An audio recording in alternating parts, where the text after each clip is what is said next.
হবে। এই পোশাক পরে আমি শপিং মলে যাব না, জিমে তো আমি শাড়ি পরে জিম করতে যাব না। এখন আমি যে পোশাকগুলো পরে এগুলো প্রমোশনের জন্য বিভিন্ন ব্র্যান্ড আমাকে স্পন্সর করে, আমার মেকআপও আজকে স্পন্সর, ড্রেসও আজকে স্পন্সর করেছে, এই জুয়েলারিটাও আজকে একটা কোম্পানি স্পন্সর করেছে তাদের প্রমোশনের জন্য। তো এগুলো আমাকে পড়তে হয়। যে আগে বলতো যে ডাক্তার, ইঞ্জিনিয়ার, উকিল হতে চায়, এখন তো কলেজে ইউটিউবার হতে চায়, ব্র্যান্ড প্রমোটার হতে চায়, ইনফ্যাক্ট মেকআপ আর্টিস্ট হতে চায়। যে এই ছোট্ট জীবনে, ছোট্ট ক্যারিয়ারে মানুষের সাথে মনোমালিন্য করে, গ্রুপিং করে, পলিটিক্স করে আসলে কেউই শান্তিতে থাকতে পারে না। আমরা দেখেছি যে বাড়িসহ সবসময় আলোচনায় থাকে, সে হয়তো তার কাজের মাধ্যমে আলোচনায় থাকে অথবা অন্য কেউ তার নাম জড়িয়ে আলোচনায় থাকে। রিসেন্ট আপনার ফেসবুক পোস্টেও সেই ইঙ্গিত দিয়েছেন। আসলে ব্র্যান্ড প্রমোটার নয়, তবুও তাদের চলাফেরা, ব্র্যান্ড প্রমোটিং কতদিন করেছেন, আসলে এই প্রশ্নগুলো তুলেছেন। যেহেতু আপনি এই জিনিসটার সাথে দীর্ঘদিন ধরে জড়িত আছেন, এই বিষয়টা নিয়ে একটু ছোট করে জানতে চাই। সাম্প্রতিক সময়ে বিভিন্ন আলোচনা, সমালোচনা এবং তর্কের সৃষ্টি হয়েছে আমাদের এই ব্র্যান্ড প্রমোশন সেক্টরটা নিয়ে। অনেকেই নানান ধরনের বিরূপ মন্তব্য করেছে। তো আমি মনে করি যে যেই সেক্টরে আসলে খারাপ আছে, ভালোও আছে। তো যদি খারাপ আপনারা দেখেন তাহলে ভালো দিকটাও দেখেন, যেখানে অনেক মেয়েরা কাজ করছে, অনেক নতুন মেয়েরাও কিন্তু কাজ করতে আসছে, এবং অনেকের মুখে আমি এখন শুনি যে আমি ব্র্যান্ড প্রমোটার হতে চাই।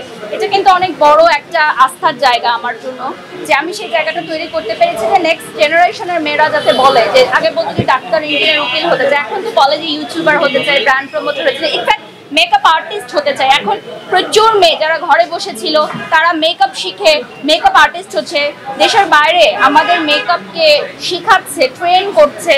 সো এটা অনেক বড় একটা পাওয়া, আমাদের মেয়েরা কোনো অংশে পিছিয়ে নেই আমি মনে করি। সম্প্রতি আপনার ফেসবুক পোস্ট দেখলাম, একজন ক্লিক করে অনেক কিছুই লিখেছেন।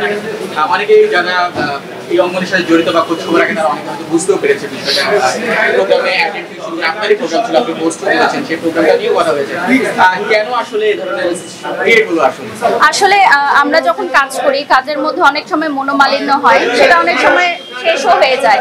কিন্তু মনোমালিন্যর জায়গাটা আসলে যে প্রথম তৈরি করে তার দিকে আমি দৃষ্টি আকর্ষণ করে বলছি যে জীবনটা আসলে অনেক ছোট। আপনি দেখেছেন বিগত কয়েক মাস আগেই আমাদের প্রিয় অনেক মানুষরা আমাদেরকে ছেড়ে চলে গেছে।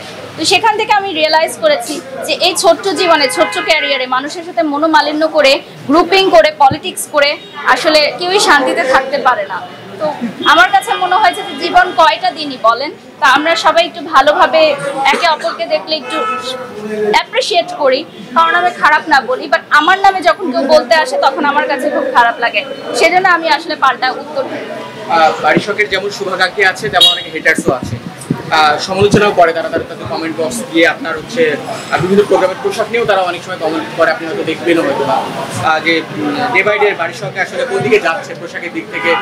আগে যতবার রিজার্ভ থেকেও ডে বাই ডে খোলামেলা পোশাকের দিকে বাড়িসক যাচ্ছে, যেহেতু আপনার এই ফ্যাশন জগৎ নিয়ে কাজ। আসলে এটা কি বলতে চান আসলে এই সমালোচনাগুলোকে নিয়ে, বা এই যে খোলামেলা অনেক সময় ড্রেসের বিষয়গুলো নিয়ে যদি কিছু বলেন? আসলে দেখুন, আমি যখন নতুন ছিলাম তখন আমাকে এত কোম্পানিরা ড্রেসের স্পন্সরও করতো না, আমাকে কেউ মেকআপও স্পন্সর করতো না, আমার সাথে এত অ্যাসিস্ট্যান্টও থাকতো না, এত বাউন্সাররাও থাকতো না, এবং আপনারাও আমার ইন্টারভিউ নিতেন না, যেটা সত্যি। তো যখন একটা মানুষ হাইলাইট হয়, যখন একটা মানুষ হচ্ছে একটা কর্মজীবনের পিক আপ সময়ে থাকে, তখন সে নানান ধরনের পোশাক, নানান ধরনের রূপেই নিজেকে প্রেজেন্ট করবে, এটাই খুবই স্বাভাবিক। এবং এখন আমি যে পোশাকগুলো পরে এগুলো প্রমোশনের জন্য বিভিন্ন ব্র্যান্ড আমাকে স্পন্সর করে, আমার মেকআপও আজকে স্পন্সর, ড্রেসও আজকে স্পন্সর করেছে, এই জুয়েলারিটাও আজকে একটা কোম্পানি স্পন্সর করেছে তাদের প্রমোশনের জন্য। তো এগুলো আমাকে পড়তে হয়, এবং আমি মনে করি যে যেটা আমি ক্যারি করতে পারবো সেটাই আমি পরি। আপনারাও যদি ক্যারি করতে পারেন আপনারাও পরেন। হ্যাঁ, জায়গা ভেদে অবশ্যই পোশাক পরতে হবে। এই পোশাক পরে আমি শপিং মলে যাব না। আমি আজকে একটা অ্যাওয়ার্ড ফাংশনে এসেছি, দ্যাটস ওয়াই আমি অ্যাওয়ার্ড ফাংশনেরই ড্রেস পরবো। যেমন জিম নিয়ে অনেকে কথা বলে আমার পোশাক নিয়ে, জিমে তো আমি শাড়ি পরে জিম করতে যাব না, বা আমি গাউন পরে জিম করতে যাব না। জিমের জন্য একটা নির্দিষ্ট পোশাক আছে, সেটা পরেই যেতে হয় আমাকে। Thank you so much.